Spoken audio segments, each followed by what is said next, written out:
Page 23, This Ole House. On page 20, they're introducing you to all of these notes we've had so far. And if you put both hands on the keyboard at the same time, you'll see that both thumbs are on middle C. We actually call this a middle C position because you're centered on middle C. The hands are centered. It's in the middle of the hands.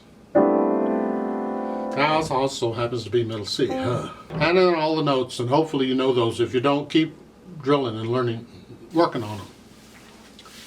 Then on page 21 we get more into rhythm, because they've been showing you the little foot things for tapping. Well, now, I mean, you can continue to tap with your foot if you want, but we're not going to do that. Now we're going to get into the rhythm. And the first thing they're showing you, well, let's cover this carefully because there's multiple things here. In the first line of music they're showing on page 21, you see the bar. Bar 1, bar 2, bar, etc. A bar is the space in between these vertical lines. You see every once in a while there's a vertical line. You have one at the beginning in front of the clef sign, and you have a double vertical line at the end, which is called a double bar line. See, the lines are called bar lines. They can also be called measure lines, depending on what country you're from or what you. I usually call them bar lines because I'm lazy and bar is a short word. So the space in between these lines are called bars. They're also called measures. So some people call them measure, some people call them bars. They go to the third bar means go to the third measure. In the videos, I usually call them measures, but then the lines I call them bar lines. Figure that out. So as long as you understand the terminology, because you're going to hear both when you talk to people or listen or read about it. Yeah. So there's a set number of counts or beats in each measure or each bar, and that is according to the time signature. At the bottom of the page, you see the line there. They have the treble clef, you've had that, and then they have the 4/4. That's the time signature. Those numbers can be about anything, but they're important because they tell you how to count out the rhythm, the notes. Now I'm going to go over this a million times, you'll get it eventually, but the top number tells you how far you have to count. We're going to count to 4. 1, 2, 3, 4, 1, 2, 3, 4, 1. We just keep repeating it. It's also how many beats or how many counts are in a measure, because we're counting measures here. So if you look at it, there's 4 notes in that measure in each of these bars, each of these measures. And we're just counting 1, 2, 3, 4, 1, 2, 3, 4, 1, 2, 3, 4.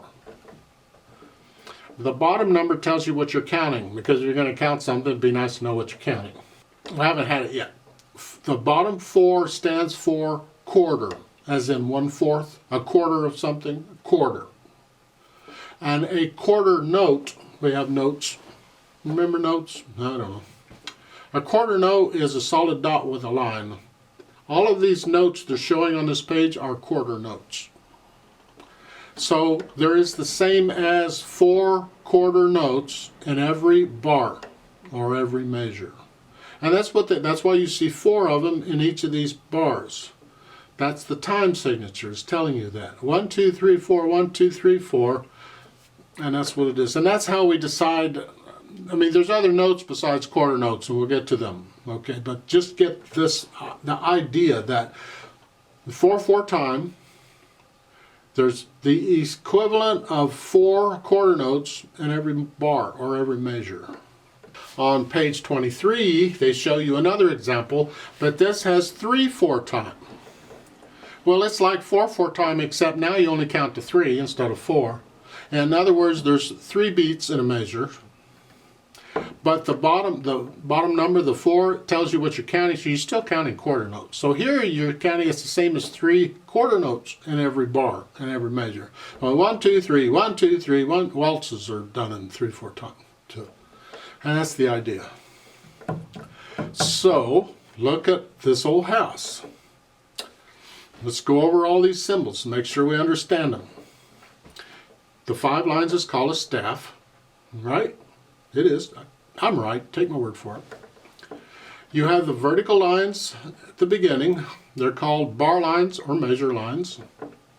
You have that squiggly thing at the beginning. It's called a clef sign or a G clef. That tells you where the notes are, what the names of the notes are on the staff. And you got 4/4 time signature. So we're counting to 4. There's 4 beats in a measure, and we're counting quarter notes. So there's the same as 4 quarter notes in every measure.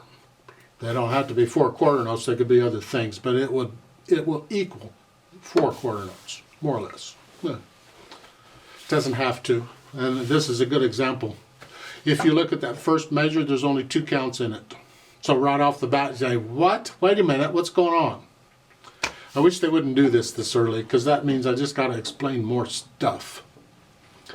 You see, you can have a thing called a pickup measure, a partial measure, an anacrusis. I don't care what you call it. We're not coming in on beat 1. Beat 1 is the first beat of a measure. Well, if you look at the last measure at the bottom, it has 2 beats in it. What they do is they take the last measure, usually the last measure, and they split it. They cut the measure up. And they put the last part of that measure at the beginning.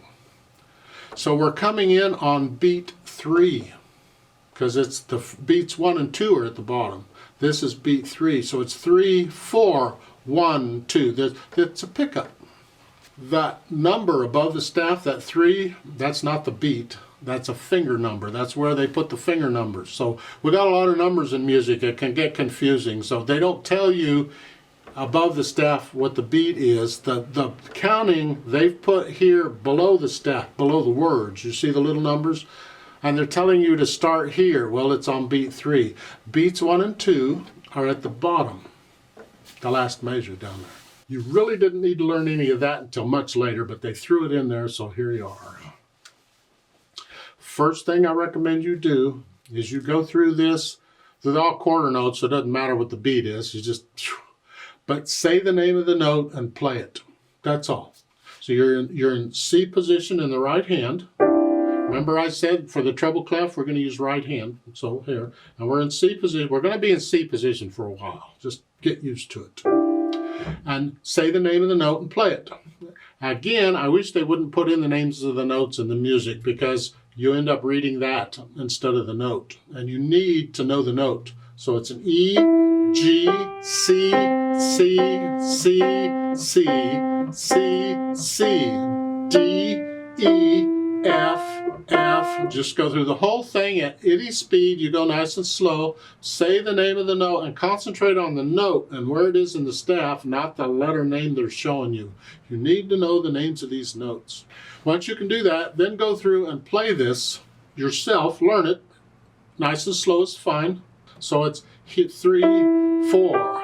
1, 2, 3, 4. 1, 2, 3, 4. 1, 2. Make sure you can play the whole piece.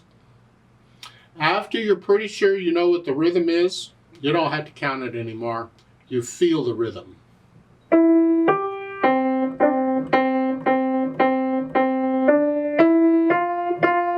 Once I have, and they're all quarter notes anyway, so you probably don't need to count it anyway. Just know that you're coming in on beat 3, not beat 1. How fast you go is entirely up to you. If you choose to sing it, that's up to you. I don't sing in my videos. This is torture enough without that. If you want to sing, you go right ahead. I don't care. I can't hear you. It doesn't matter to me. But to me, singing just adds makes it a little more complicated. Because now not only do you have to concentrate on the fingers and the notes and where you are and the rhythm, you got to read and sing the words too. But maybe there's somebody around who can sing along with you. I'll leave that up to you. Go ahead and learn it. And then come back and play it with me. Let's make sure you have the right notes at the right time. The rhythm shouldn't be a problem. They're all quarter notes. But let's just make sure you got all the right notes. I'll give this 2 counts because we come in on beat 3. So I'm going to go ready, go, and then we go. Ready, go.